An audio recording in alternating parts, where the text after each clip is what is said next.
Resident Evil, the 1996 version. Resident Evil. You play as either Chris Redfield or Jill Valentine, two elite agents from the Special Tactics and Rescue Service, STARS. For this walkthrough, we'll play as Jill because she has boobs. As part of the Alpha Team, you are sent out to locate Bravo Team. Makes sense. Bravo Team was investigating a series of cannibalistic murders on the outskirts of Raccoon City, but they lost contact. Ooh, a mystery. Alpha Team soon finds Bravo Team's crashed helicopter. They investigate the crash and find a dead Bravo Team member inside.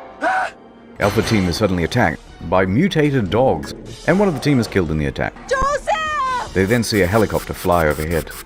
It looks like their pilot, Brad, has fled. No! Don't go! The remaining team members flee to a nearby mansion to escape the dogs. Once inside, you find that Chris is missing. Where's Chris? Jill hears a gunshot, and she and Barry go to check it out. You find a pool of blood in the next room. Blood. Thanks. While Barry isn't looking, she swipes an emblem out of its setting. Then Jill finds a researcher eating a member of Bravo Team. She kills him, pushes a statue off a balcony for some reason, then goes back to report to Barry. But when they return to the lobby, Wesker is no longer there. Jill. Barry! Wesker! Barry gives you a lockpick. Here's a lockpick. Though you'll spend much of the game using keys, Jill and Barry split up to look for Wesker. Wesker! Jill searches the room and a crazed man jumps out from the closet. She kills him. On the desk, she finds a diary written by an animal keeper who works in the mansion. The diary says that the keeper has been asked by a high-ranking researcher to look after a new monster that kind of looks like a gorilla but without any skin. He has been asked to feed it live pigs. He notes that the monster plays with the pig, tearing off its legs and pulling out its intestines and so forth before eating it. The diary then goes on to tell you about an accident in the basement lab. Over the next few days, the keeper notices he was getting itchy rashes somewhere on his arms. Should probably get some cream for that. He accidentally let some of the dogs escape also.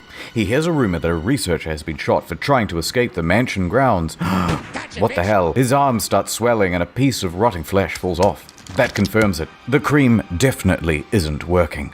From there, the diary becomes increasingly more primitive in its writing style, saying things like, hungry and eat doggy food, ugly face man, kill him tasty.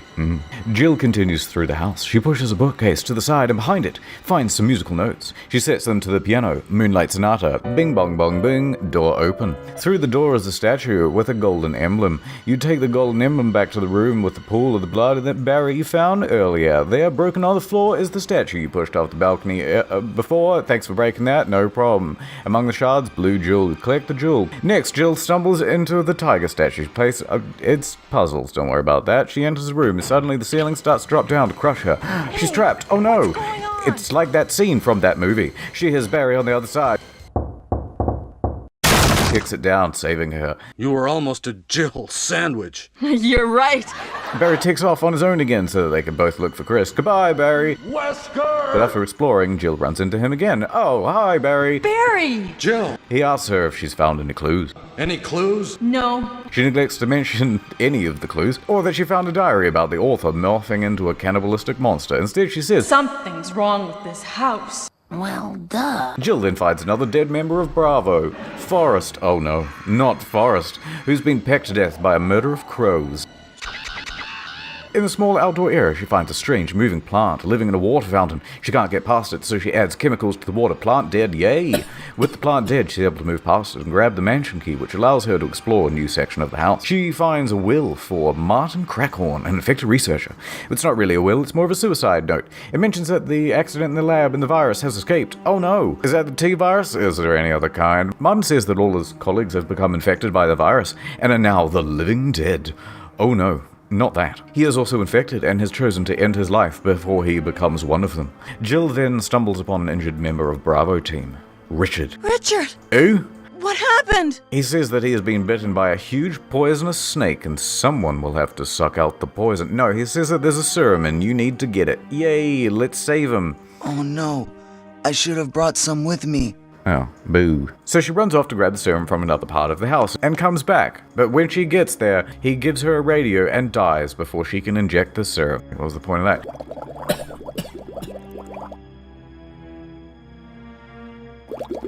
She goes off to find the snake that killed him. It's enormous. She fights it and it slithers away, breaking through a wall. On the floor by the wall we find a moon crest. In another room full of armor, Jill moves some statues, finds a switch on the floor, pushes it open, cat sun crest. In the hallway full of paintings, she finds the star crest. Now with 4 crests. Moon, sun, wind, air, stars and shit. She goes outside and places them into a plaque. This unlocks the adjoining door. The radio starts making noises and she can hear the pilot, Brad, who abandoned them earlier. Don't know why he's showing up now, but Jill responds, but he cannot hear her. This is Brad. Brad, this is Jill. Back in the garden you find a waterway. Crank time. Crank goes in hole. Crank make water drain. Jill take elevator underground. Jill find bathroom. Bathtub full of muddy water. Drain bath water to find sea room key. In the next room she finds a red book. New room, giant spiders. In another room she finds a keypad and enters the code. She finds the dormitory key and heads in. She finds a book on the bed. Plant 42 report, blah blah blah blah blah. They've been affected by the T-virus. Oh no, can't catch prey, drain blood, love from Henry Starton. She climbs down the ladder further underground and through to the flooded basement. A shark appears and she heads straight to room C with her key. She pulls a lever and it drains the flooding. That pretty much kills the shark that's down there as well. And then she finds a shelf full of red books and one white book. She removes the white book, called V-Jolt Report. The book talks about the tyrant virus in plants. Researchers have found that UMB number 16 rapidly destroys the cells of infected plants. Jill places the red book that she found earlier into the bookcase, and it reveals a hidden door. Behind the door is that plant they were talking about, mutated plant 42. Oh no! She tries to kill it, but gets caught by one of the tentacles, and it's reminiscent of one of those movies. Barry comes in just in time. What the hell is this? He uses a flamethrower on the plant. It's subtle, but very effective. The plant dies and releases you. You saved me. Yeah.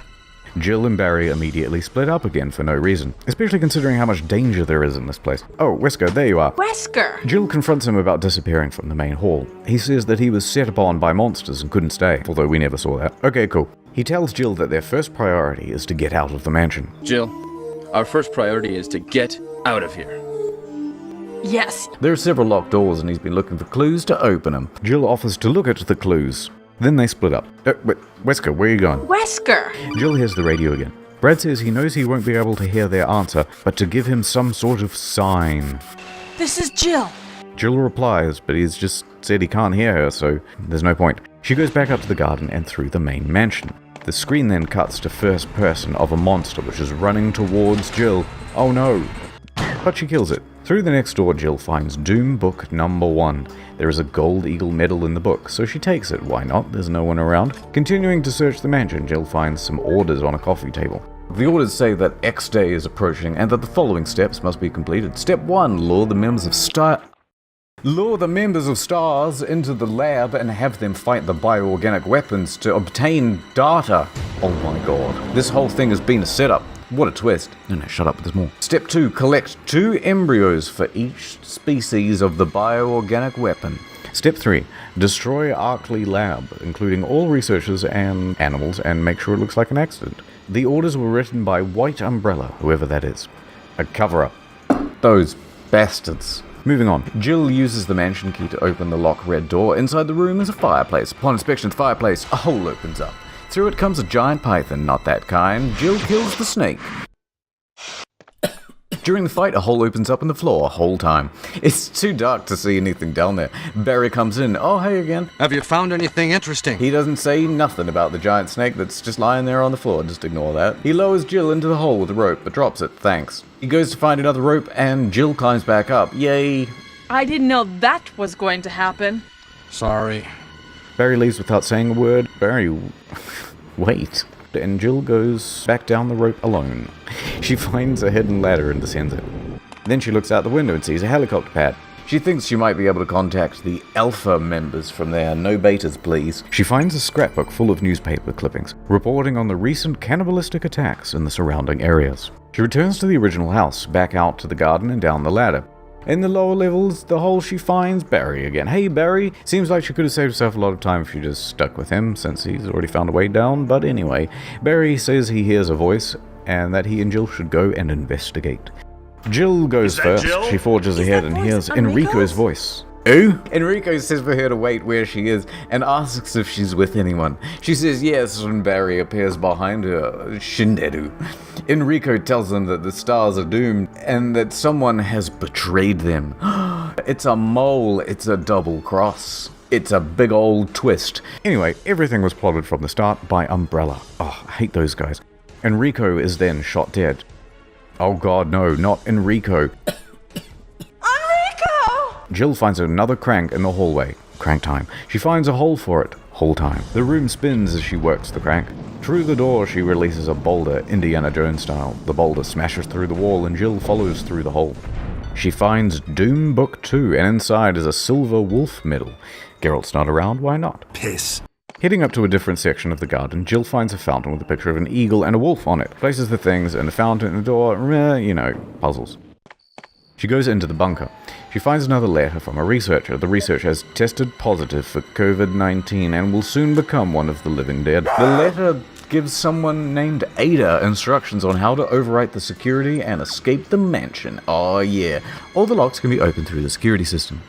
Affectionately yours, John. Ooh! In the room is a painting with hieroglyphs written on it. Jill moves a bookcase and behind it is a blue light. She flicks on the blue light and suddenly the hieroglyphs are showing in English. She can use the English letters to decipher the hieroglyph code given to her by John. Ooh! It's mole. Oh my god. Back into the hall, Jill enters the lab. She turns on the computer. Bing bong says, bong, bing. Umbrella. The login is John. The password is password 1. It's Ada. Unlock the B1, B2, the thing. Password mole. You find a memo on the wall and there's a special committee for disaster raccoon special. T-virus research cover up. That bit's not important. Anyway, back through the hall, Jill enters the lab. Jill finds a projector and is able to play the slides she found along the way. The slides show all the different T-virus monsters and the team of researchers who created them. Wait a second. That's Wesker! Oh my god, I knew it was him all along.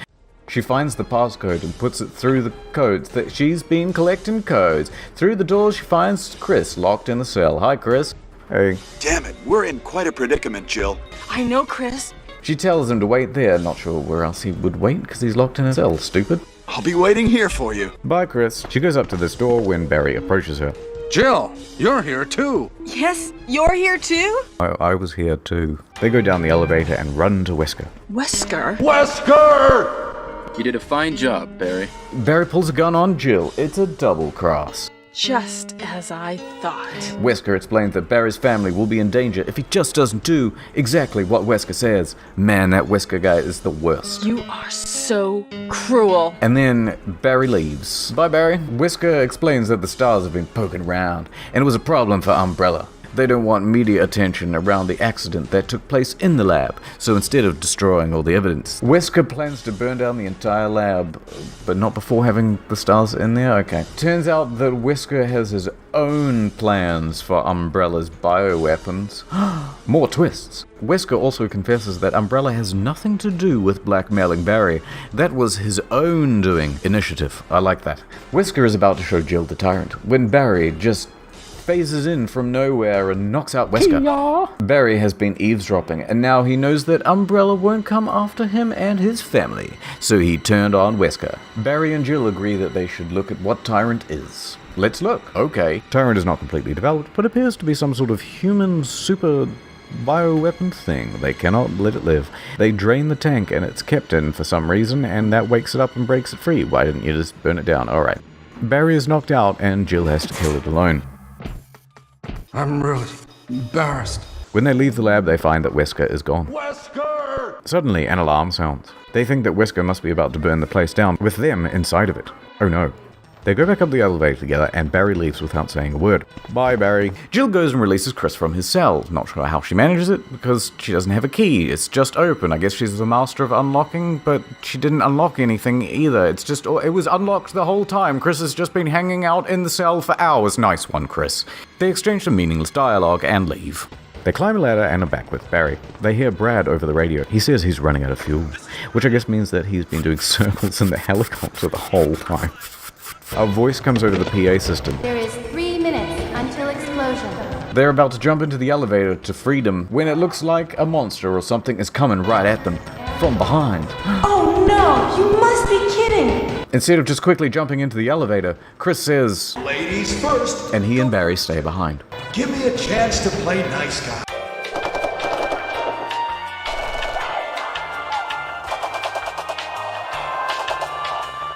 Jill goes up to the helipad and lets off a flare. You hear Brad approach with the helicopter when all of a sudden, Tyrant breaks through the floor onto the helipad. Oh no. Jill kills Tyrant again, and Brad is able to land the helicopter. We then see the remaining Alpha team all get together, leaving on the helicopter. They are a team, best buddies. The end.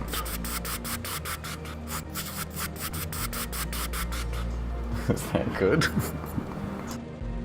What happened to Wesker? Alright, wait a second. We've got alternative endings. We found these after making most of the video. Jill's ending. 1. I'm not reading all this. There's alternative endings.